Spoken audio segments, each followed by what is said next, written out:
Tim Resmob Macan Gading Polresta Bengkulu meringkus 4 remaja berusia 17 hingga 19 tahun, salah satunya perempuan. Keempatnya ditangkap karena menyekap 3 pelajar perempuan yang masih berusia 16 tahun di salah satu kontrakan pelaku.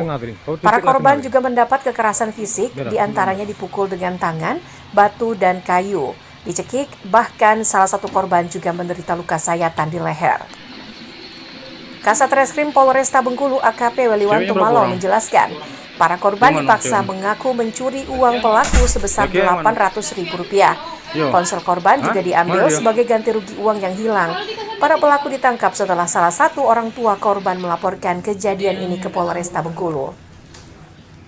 Hari Sabtu kemarin, yang dimana ada seorang korban anak-anak di bawah umur perempuan, yang dimana dia melaporkan bahwasanya dia telah dianiaya oleh beberapa orang, dan kita lihat ada luka di sini sayatan seperti pisau. Ada tiga korban anak-anak tersebut, yang dimana di sana si korban anak kan katanya dituduh bahwasanya mengambil uang di dalam rumah di daerah Tanjung Agung tersebut. Kemudian di sana mereka itu seperti disekap itulah di salah satu kosan dari si pelaku. Kemudian diancam, pisau ada 2, yaitu pisau langsung mengancamkan untuk bahwasanya si korban ini menyatakan dipaksa untuk benar mengambil uang dari si salah satu pelaku.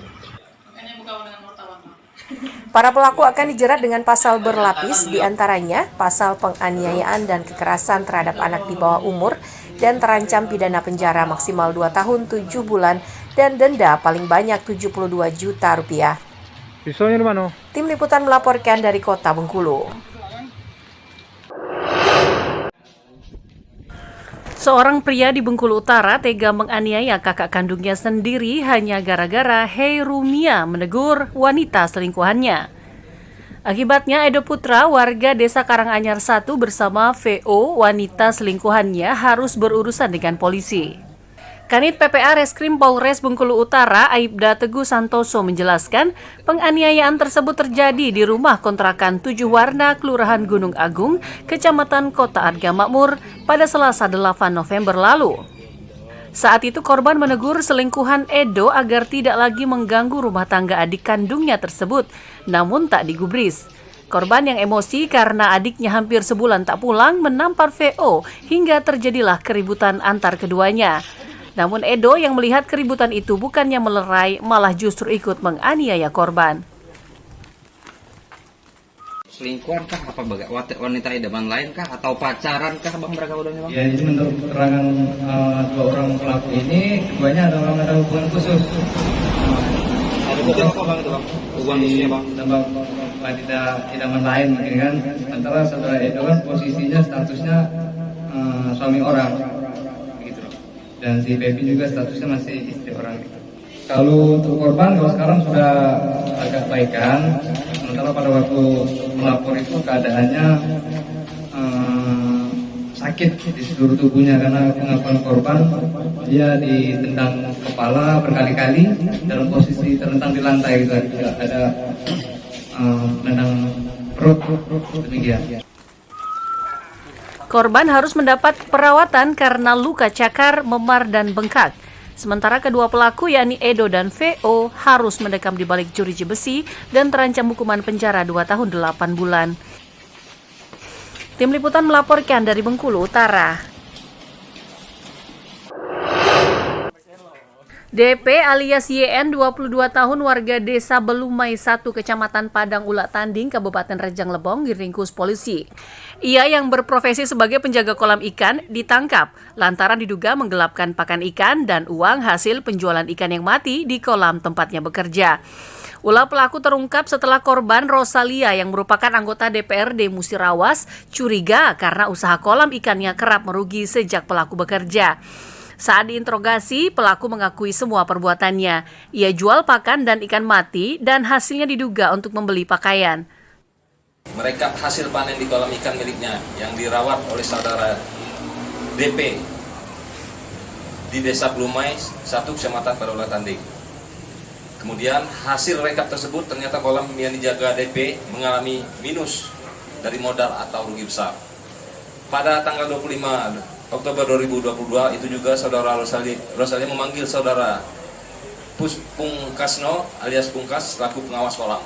Kemudian karena curiga mengapa kolam yang dijaganya rugi, akhirnya saudara DP mengaku bahwa selama ini banyak ikan mati yang di kolam yang ada di kolam kemudian dijual oleh saudara DP, tetapi tidak dilaporkan semuanya kepada pengawas dan pemilik kolam.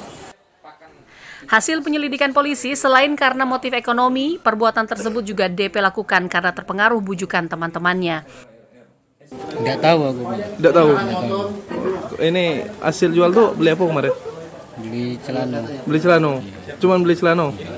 Nyabu juga Enggak. Tidak dia. Iya. Enggak. Main chip juga enggak? Main chip? Enggak. Tidak main chip. Namun apapun dalihnya, pelaku tetap akan dijerat dengan pasal 372 KUHP tentang penggelapan dan terancam hukuman paling lama 4 tahun penjara. Rizky Mardani melaporkan dari Rejang Lebong.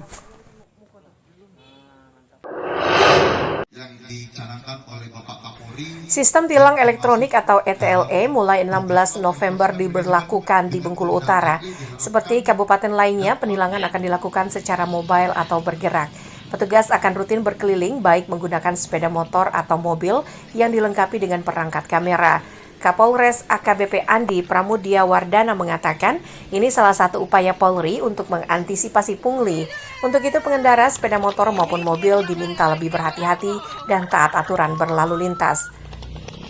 Hari ini merupakan perdana launching ETLE mobil untuk di Kabupaten Bengkulu Utara.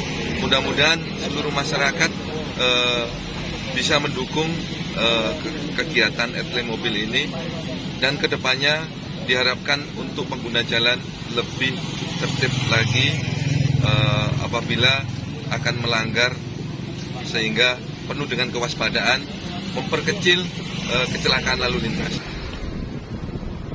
Sementara itu, kebijakan ini diapresiasi masyarakat, salah satunya Zeti Oktaria. Menurutnya, sistem penilangan ini akan membuat masyarakat lebih taat dan tertib berlalu lintas. Bagaimana tanggapan Adek dengan adanya sudah ada pemberlakuan tilang ya di Bengkulu Utara sendiri? Seperti apa Dek tanggapan Adek? Menurut saya itu lebih baik Kak. Soalnya kenapa? Karena memudahkan masyarakat dan memudahkan petugas-petugas di Bengkulu Utara ini. Karena di Bengkulu Utara banyak sekali misalnya anak muda yang sering melanggar aturan. Dengan adanya ini mungkin kesadaran mereka akan terus meningkat. Selain menyiagakan personel yang akan rutin berpatroli, Satlantas juga telah menyediakan posko khusus yang akan mendata identitas pelanggar. Surat pemberitahuan tilang akan diumumkan secara terbuka dan para pelanggar akan diminta segera membayar denda secara mandiri ke bank. Tim Liputan melaporkan dari Bengkulu Utara.